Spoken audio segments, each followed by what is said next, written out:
Hi hello friends, మన channel కొత్తగా చూసినట్లయితే సబ్స్క్రైబ్ చేసుకొని పక్కన ఉన్న బెల్ ఐకాన్ క్లిక్ చేసి ఆల్ పైన ట్యాప్ చేయండి.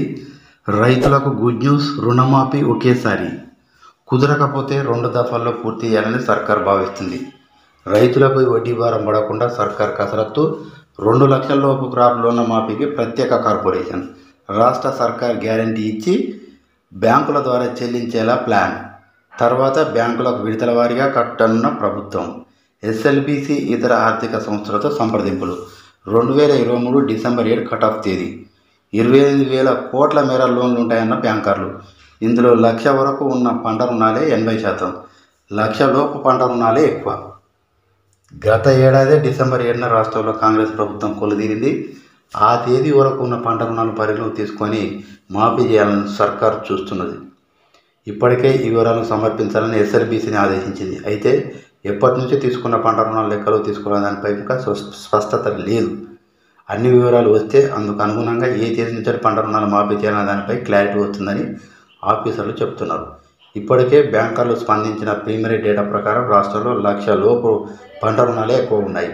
ఈ రుణాలే దాదాపు 80% వరకు ఉన్నట్లు గుర్తించారు. అంటే 1,00,000 లోపు పంట రుణాలు 22,000 కోట్లు ఉన్నాయన్నమాట. మిగిలినవి 2 లక్షల వరకు ఉన్నాయన్న లొల్లు అవి బ్యాంకర్లు చెప్తున్నారు. రాష్ట్రంలో దాదాపు అన్ని బ్యాంకులు పంట రుణాలను 1,00,000 లోపే ఇస్తున్నాయని వాటిని రైతులు ఏటా రెన్యువల్ చేసుకుంటూ వస్తున్నారు. పంట రుణాలపై మాఫీపై రాష్ట్ర సర్కార్ దృష్టి సారించింది. రైతులపై వడ్డీ భారం లేకుండా క్రాప్ లోన్ ఎలా మాఫీ అనే దానిపై కసరత్తు చేస్తుంది. ఉమ్మడి ఏపీలో వైఎస్ఆర్ హయాంలో చేసినట్లుగా ఒకేసారి పూర్తి చేయాలని భావిస్తుంది. ఒకవేళ అది సాధ్యం కాకపోతే కనీసం 2 విడతలైనా రుణమాఫీ చేయాలని చూస్తున్నది. ఈ మేరకు స్టేట్ లెవెల్ బ్యాంకర్ కమిటీ ఎస్ఎల్బీసీతో నిధుల కోసం ఇతర ఆర్థిక సంస్థలతో సంప్రదింపులు జరుపుతుంది సర్కార్. 2 లక్షల వరకు ఉన్న పంట రుణాలు దాదాపు 25,000 కోట్ల నుంచి 28,000 కోట్ల మేర ఉంటాయని కూడా ప్రాథమికంగా అంచనా వేశారు. ఇందులో 1,00,000 వరకు ఉన్న పంట రుణాలే 80% ఉన్నట్టు తెలుస్తుంది.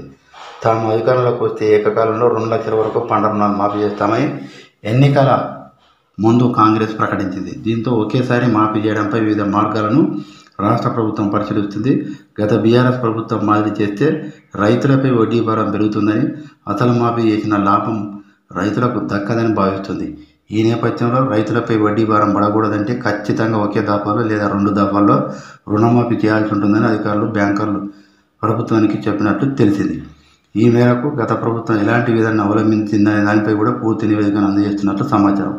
గత బీఆర్ఎస్ ప్రభుత్వం 3 ఏళ్ల పాటు ఏడాదికి 6,000 కోట్ల చొప్పున బడ్జెట్లో నిధులు చూపింది. కానీ ఒక్క పైసా కూడా రిలీజ్ చేయలేదు. అయితే ఈ గత ఏడాది సెప్టెంబర్లో కొంత మొత్తం రిలీజ్ చేసింది. కానీ రైతులకు పూర్తి స్థాయిలో రుణాలు మాఫీ కాలేదు. పైగా వడ్డీ భారం పడింది. 99,000 లోపు పంట రుణాలు మాఫీ చేశామని గత బీఆర్ఎస్ సర్కార్ ప్రకటించిన చాలామంది క్రాప్ లోన్లు సగం ఆ పైనే అలానే ఉండిపోయాయి. రైతులు బ్యాంకర్లకు వెళ్ళి చూసుకుంటే సర్కారు రిలీజ్ చేసిన సొమ్ము వడ్డీకే సరిపోయింది. అసలు మాత్రం అలానే ఉండిపోయింది. దీంతో రైతుల పంట రుణాలు గత సర్కారు మాదిరి మాఫీ చేస్తే ఇబ్బందులు అవుతాయని కూడా కాంగ్రెస్ ప్రభుత్వం భావిస్తున్నట్లు తెలుస్తుంది. ఏటా ప్రభుత్వమే బ్యాంకులకు చెల్లించేలా సర్కార్ ప్లాన్. ఇలాంటి లేటెస్ట్ న్యూస్ మీకు రావాలంటే సబ్స్క్రైబ్ చేసుకొని పక్కన ఉన్న బెల్ ఐకాన్ క్లిక్ చేసి ఆల్ పైన ట్యాప్ చేయండి.